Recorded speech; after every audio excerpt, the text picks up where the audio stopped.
Hey everyone, good evening. My name is Peyton. I am the well-seasoned traveler. Thank you for joining me this evening. Today is day 3 of my 30 in 30 YouTube challenge. I'm posting 30 videos in 30 days. Today's day 3, like I said, and I'm particularly excited about this video. Today I'm going to talk about being a digital nomad in 2024 and tell you about 5 countries that you can go be a digital nomad in 2024, all for I'm going to say less than $2,000 a month, and I'm being super generous and giving a super big cushion. They're all going to really be less than like $1,500 a month. So here are 5 countries that you can become a digital nomad in 2024. Let's start with St. Lucia. St. Lucia is a lovely little island. I say it's lovely. I've never been. I'm not sure. But what island isn't gorgeous? The beauty of St. Lucia, the reason why St. Lucia is on the list is they have no minimum economic solvency requirements for the visa. Their visa is called the Live It Up program, and they don't require any proof of income to get this visa and become a digital nomad in St. Lucia for up to a year. I don't believe that they offer extensions like other countries do, but it does offer you a 1-year visa with no economic requirements. Now, the average salary, I couldn't find cost of living, what the average single person, say, would spend, but the average salary in St. Lucia after taxes is $1,156 US. So that gives you an idea of how much the average St. Lucian is making and how much money you'll really need to spend in order to live there, taking into account Airbnb fees, of course. So I think I can say that you can live in St. Lucia under $1,500 a month, given that the average person makes just under $1,200 US dollars a month. All right. So St. Lucia is number 1. Number 2 is Mauritius. Now, I did make this list yesterday. I went and saw on the news today that Mauritius is the downtown, the main city in Mauritius is underwater. They had a cyclone, so now may not be the best time to consider Mauritius, but maybe put it on your list and check in 3 to 6 months to see how it goes. And also, you're going to want to obviously be aware of cyclone season in Mauritius. Mauritius requires $1,500 of monthly income to get their visa. It's called the premium visa. So they have a $1,500 per month requirement. They offer a 1-year visa with the potential of a 1-year renewal. And the average single person in Mauritius spends about $585 US a month before rent. So that's just what they're spending kind of day to day, $585 a month before rent. Really, really good low-cost place to be, and an island on top of that. Most islands are so expensive because everything has to be shipped in. $585 a month to live on the beach. I might consider it. All right, so St. Lucia, no minimum income. Mauritius, $1,500 a month minimum income requirement. 1-year visa, 1-year renewal. The next country, Colombia. Like St. Lucia, Colombia has no minimum income requirement, which is fantastic, but they expect you to have a livable wage. Now, livable, I'm assuming, is going to be at the mercy of the immigration office and what they consider livable, but there is no income requirement to get a 2-year visa in Colombia. This visa also offers you multiple entries, which means you can come and go as you please inside of that 2 years and still technically be living in Colombia. All right, their visa is called the Visa Nomades Digitales. Please forgive my awful Spanish. And a single person in Colombia can spend about $505 US a month before rent.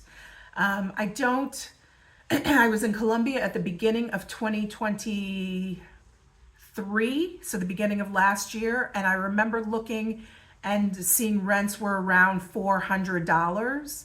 And Airbnbs, of course, were more expensive than that in the major city I was in, Medellin. So Airbnbs were expensive. I was also there over New Year's, so that kicked my price up a little bit. Wouldn't necessarily recommend an Airbnb over New Year's. It's a little expensive. Anyway, so Colombia, no minimum income, just a livable wage, a 2-year visa with multiple entries. It is the Visa Nomades Digitales, and the average person in Colombia, the average single person spends about $505 before rent. The next country to consider is Brazil. Brazil requires a minimum monthly income of $1,500 or proof of $18,000 saved. So you can do one or the other. Which is great, I think. I do believe you have to show proof of $18,000 all in one place. You can't show it from multiple accounts. I think you have to have it all in one account, but $1,500 a month or $18,000 saved in an account. This gives you a 1-year visa, and there's an option for a 1-year renewal. Their visa is called the Temporary Visa Vitam 14. And a single person in Brazil spends about $578 a month before rent. I've not been to Brazil. I've heard rents in Brazil are relatively low. Everything is relatively low compared to the US, but I've heard rents in Brazil are relatively low compared to the rest of the world, and compared to in Latin America and South America. Brazil has, well, the major cities are going to have higher rents, but Brazil is pretty comparable. And finally, the 5th country you should consider being a digital nomad in 2024 is Ecuador. Ecuador is a great little country. I spent a few months there last year, 2023, in Quito, and just loved it. Just absolutely loved it. It's such a cute little city.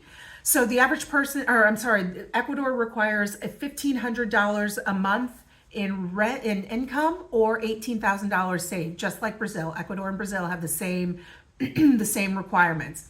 Now, Ecuador will give you a 2-year visa with the option of a 2-year renewal. However, I did not double check to see if they offer multiple entries. The main problem with Ecuador has a really low cost of living, is a great country, has a lot of great offerings, but they require, to gain a temporary residency, they require you to live in country for 2 years and pretty much not leave. You can't leave for more than like a few days at a time. And I think it really is like you can't leave for more than 7 days at a time, or 7 days within like a 90-day period or something like that. So you really can't go anywhere. So I don't know if their digital nomad visa is the same way. I would assume yes, but I couldn't find that information. So please double check if you're really considering Ecuador, which I do highly recommend you consider. Please double check, or understand that you may not be able to leave Ecuador. There's so much to see in Ecuador, though. It's such a great, great country. So Ecuador's $1,500 a month or $18,000 saved. They offer a 2-year visa with the potential of a 2-year renewal. It is the Rentista visa. And the average single person in Ecuador spends $530 a month before rent. So these are my countries: St. Lucia, Ecuador, Colombia, Brazil, and Mauritius. These 5 countries all offer a really low cost of living. I really do think you could live in any of these countries for less than $1,500 a month. None of them require more than $1,500 a month in income, and St. Lucia and Colombia require no proof of income. You also have a savings option in Brazil and in Ecuador. If you don't have proof of income now, but you have $18,000 saved, you can show that and still get a digital nomad visa, which is a really great deal. So that's it. I hope you enjoyed this list. Please let me know if you have any questions or comments. Like I said, I've only been to Colombia and Ecuador. I haven't been to St. Lucia. I haven't been to Mauritius. And I haven't been to Brazil yet. So if you have any tips about those places, please let me know. Please like and subscribe the video, and follow me for more to come for tomorrow. This was day 3. Thanks so much, everyone. Bye-bye.